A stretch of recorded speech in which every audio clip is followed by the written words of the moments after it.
السلام علیکم ورحمۃ اللہ وبرکاتہ۔ حضرت عبداللہ بن عمر رضی اللہ تعالیٰ عنہ بیان کرتے ہیں کہ حضور نبی اکرم صلی اللہ علیہ وسلم نے ارشاد فرمایا، میری طرف سے پہنچا دو، خواہ ایک ہی آیت ہو،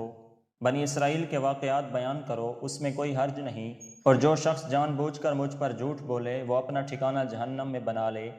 حضرت سیدنا سامورہ بن جندب رضی اللہ تعالیٰ عنہ بیان کرتے ہیں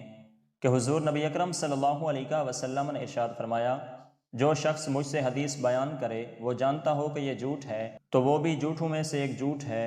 حضرت معاویہ رضی اللہ تعالیٰ عنہ بیان کرتے ہیں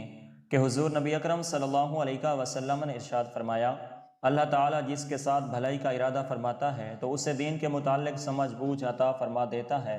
میں تو صرف علم تقسیم کرنے والا ہوں، جبکہ اللہ تعالیٰ عطا کرتا ہے۔ حضرت سیدنا ابو ہریرہ رضی اللہ تعالیٰ عنہ بیان کرتے ہیں کہ حضور نبی اکرم صلی اللہ علیہ وسلم نے ارشاد فرمایا، انسان بھی سونے اور چاندی کی کانوں کی طرح ایک کان ہیں، ان میں سے جو دور جاہلیت میں اچھے تھے وہ اسلام میں بھی اچھے ہیں، بشرطے کہ وہ دین میں سمجھ بوجھ پیدا کریں۔